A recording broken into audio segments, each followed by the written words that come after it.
साथ दुनिया भर में कोरोना वायरस की वैक्सीन मिलेगी, लेकिन पाकिस्तान में नहीं। वजीर आजम इमरान खान का वफाकी काबीना इजलास में बड़ा इंकशाफ, लोग मरे या जिए, हुकूमत ने हाथ खड़े कर दिए हैं। दूसरी जानिब भारत की वैक्सीन तैयार करने वाली कंपनी से राबते सामने आए हैं। हम लाते हैं टॉक शोज और अनलिमिटेड एंटरटेनमेंट सिर्फ यूट्यूब पर। अगर आपने अभी तक हमारा चैनल सब्सक्राइब नहीं किया तो अभी सब्सक्राइब करें और बेल आइकॉन को क्लिक करके हमारी लेटेस्ट वीडियोस के बारे में अपडेट जानें। जहां एक और भारत पूरी दुनिया में अपनी दोस्ती और मदद के लिए जाना जाता है, भारत निस्वार्थ रूप से दुनिया के सभी देशों की मदद करता है। उसके बदले में ना वो कुछ चाहता है और ना ही किसी देश की मजबूरी का फायदा उठाता है। लेकिन दूसरी तरफ चीन दुनिया के कई देशों को कर्ज के चंगुल में फंसाकर उनकी अर्थव्यवस्था पर कब्जा कर लेता है। यही हाल अब मालदीव का हो गया है। मालदीव अब चीन के कर्ज के तले दब चुका है। मालदीव को अपनी अर्थव्यवस्था का 51% हिस्सा कर्ज में चुकाना पड़ता है और जिसका 80 से 90% भाग केवल और केवल चीन को जाता है। मालदीव अब पूरी तरह से कर्ज में दब चुका है। उसका कहना है कि वो अपनी दादी के जेवरातों को बेचकर भी चीन का कर्ज नहीं चुका पाएगा। मालदीव का हाल भी अब पाकिस्तान जैसा हो गया है। जिस तरह से पाकिस्तान के एक बहुत बड़े भूभाग पर चीन ने कब्जा कर लिया है, वैसे ही अब मालदीव की बारी है। धीरे धीरे करके दुनिया के ऐसे कई देश हैं जो चीन के कर्ज के जाल में फंस चुके हैं और अब वो हाय तौबा मचा रहे हैं, क्योंकि चीन की ये चाल होती है कि पहले वो कर्ज देता है और बाद में जब वसूली का मौका आता है तो उस देश के एक बड़े भूभाग को खरीद लेता है, जिसके बाद वो देश चीन का गुलाम बन जाता है। दूसरी ओर पाकिस्तान, जिसकी अर्थव्यवस्था ही भीख पर चलती है, वो भारत से अपना कंपैरिजन करके खुद को बड़ी सेठी समझता है। दुनिया भर में कोरोना वायरस की वैक्सीन मिलेगी, लेकिन पाकिस्तान में नहीं। वजीर आजम इमरान खान का वफाकी काबीना इजलास में बड़ा इंकशाफ, लोग मरे या जिए, हुकूमत ने हाथ खड़े कर दिए हैं। दूसरी जानिब भारत की वैक्सीन तैयार करने वाली कंपनी से राबते सामने आए हैं। कोरोना वाली बड़ी डेंजरस स्टोरी है। मेरे खुद में जब से परेशान हूं, उसको हम नंबर 1 स्टोरी बनाने का सोच रहे थे। हमने बैठ के इसी पे गुफ्तगू की है कि एक्सक्लूसिव तो चलो रिपोर्टर की अपनी एक होती है, हर एक की होती है, लेकिन मेरा ख्याल है इसके कंसिक्वेंसेस बड़े खौफनाक हैं जो अभी मैं आपके साथ शेयर करने वाला हूँ। ये जो 10 नवंबर की मीटिंग हुई है, कैबिनेट की हुई है, वहाँ पे ये इंकशाफात किए गए। ये कोई मेरे आपके नहीं है और पाकिस्तान के लोगों के लिए मेरा ख्याल it might be very disturbing story जो वहाँ पे कैबिनेट में ये वहाँ पे इंकशाफात किए गए हैं। और जिस तरह की वहाँ पे इंकशाफात के बावजूद बिजनेस एज यूजुअल और कहा गया कि हम कुछ नहीं कर सकते। हुकूमतें कुछ करने के लिए लाई जाती होती हैं, हुकूमतें सिर्फ हाथ खड़े करने के लिए नहीं लाई जाती होती। सो जो कुछ मैंने वहाँ से मुझे कोई पता चला है जो आपके साथ शेयर कर रहे हैं, मेरा ख्याल है it's a matter of concern for ये 20 हमारे ये 22 करोड़ जो लोग हैं, इनके लिए जो प्रोसीडिंग हुई है कैबिनेट की पिछले इजलास की 10 नवंबर वाली, ये मस्ट बी वेरी मतलब डिस्टर्बिंग हुआ। साथ में जब मैं भारत का बताऊंगा कि भारत क्या अरेंज कर रहा है तो थोड़ा सा आपका मुतमईन आपको पता चलेगा कि शहरियों की कदर कैसे करते हैं। क्लास साहब की बात जरा एक दफा रिपीट कर दूं क्योंकि मुझे हजम नहीं हो रही है। वो वैक्सीन कोरोना की जिस पे पूरी दुनिया उम्मीद लगाए बैठी है, वो पाकिस्तानियों को नहीं मिलने जा रही है क्योंकि गवर्नमेंट ऑफ पाकिस्तान ने हाथ उठा दिए।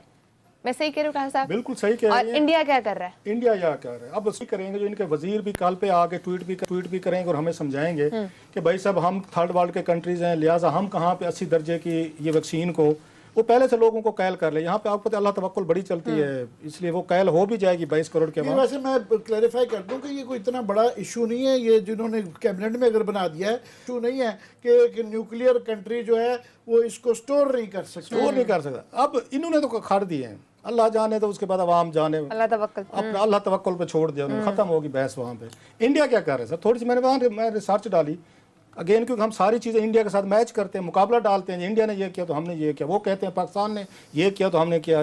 72 साल से मुकाबला चल रहा है, अब यहाँ मुकाबला नहीं हो रहा। इंडिया ने क्या किया? मैंने उनकी ये हेल्थ मिनिस्ट्री के फिगर्स देख रहा था। जो ही उन्हें पता चला है कि इसकी वैक्सीन वगैरह है, पहले तो खुद भी उन्होंने लोकली तौर पर कोशिशें की हैं, कुछ 2-4 ट्रायल कामयाब भी हुए उनके। या एशिया में 2 मुल्क थे, या चाइनीज से जो इस पे काम कर रहे थे या इंडियन से वो इस पे काम कर रहे थे। उनकी फार्मास्यूटिकल उनकी जो रिसर्च एंड डेवलपमेंट है इंडिया की, वो ये बहुत आगे है उसमें। ये अगर पाकिस्तान बहुत सारी वहाँ से इंपोर्ट करता है, वहाँ से ड्रग्स वगैरह जो हैं।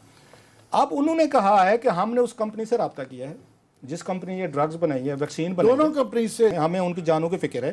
हमारे शहरी हैं, हमसे बात करें कितने पैसे लेने हैं, कितने हमने आपको फंडिंग करनी है और कितनी वैक्सीन हमें कैसे मिल सकती है। अब उसके 2-4 ऑप्शंस वो जेरे गौर हैं कि वो अगेन वैक्सीन इंडिया में प्रोड्यूस कर सकते हैं अगर उनके साथ कोई म्यूचुअली एग्रीमेंट कर लेते हैं, अपने जो आपकी वो जो भी हैं फार्मूले हैं या वट एवर हैं उनको पेमेंट करें, उसके बदले में उसके ये एक्सचेंज उसको ड्रग कंपनी को कि फार्मूला हमें दें या जो भी उसके हैं अब उसके टेक्निकल जो पॉइंट्स हैं वो करके उन्होंने कहा जी हम उनके साथ राब्ते में हैं। वहां की हुकूमत ने हाथ नहीं खड़े किए कि भाई साहब हम थर्ड वर्ल्ड के कंट्रीज हैं, हमारे पास ना पैसे हैं, ना हमारे पास कोई अप्रोच है, ना हमारे पास कोई उसको 80 दर्जे की करने की क्या है। पूछा क्या उनसे सर कि 80 दर्जे की जो बात की जा रही है वही सवाल जो कैबिनेट में जो लोगों को घुमा दिया गया 80 दर्जे पे तो हम नहीं कर सकते। उन्होंने कहा जनाब हम लॉजिस्टिक में भी काम कर रहे हैं, ये लॉजिस्टिक ये होती हैं, हम लॉजिस्टिक में भी काम कर रहे हैं और इसको भी हम इंश्योर करेंगे कि हम इसको कैसे प्रिजर्व करके लोगों तक पहुंचाएं। अगला सवाल हुआ उससे हेल्थ मिनिस्ट्री के ऑफिशियल जो हैं जो इस पूरे मामले को देख रहे हैं, उन्होंने कहा भाई साहब हमें यह खतरा है कि जो शहरों में लोग रहते हैं ना, मेट्रो में बाबूज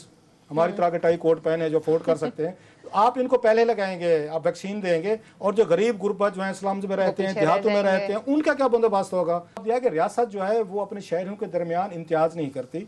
ये हम बिल्कुल नहीं करेंगे कि शहरियों को पहले दें और देहातों को बाद में जो स्लम्स वालों को न दें। जो ही है कि हमारे पास, और उन्होंने उसकी डेट्स भी दी हैं प्रोजेक्ट इंडिया में, और उन्होंने कहा डेट दे रहे हैं, वो कहते हैं अगली अर्ली नेक्स्ट ईयर जो है हम ये कोशिश की जा रही है अर्ली नेक्स्ट ईयर से ये सारी वहाँ की वहाँ शुरू हो जानी चाहिए। उस पर ये फरमाते हैं कि जनाब हम क्या करते हैं या 80 दर्जे माइनस उस पे दर्जा हरारत पे इसको स्टोर करना है, हमारे पास लॉजिस्टिक सपोर्ट नहीं है, मीन्स कि हमारे पास अरेंजमेंट्स भी नहीं है। अगर हम ले लेते वैक्सीन हमें मिल भी जाती, हमने सौदा कर भी लिया होता, हमने मतलब उस पर कहते हैं गंदम के लिए $2-2.5 बिलियन हमने दे दिए उनको रूसी किसानों को।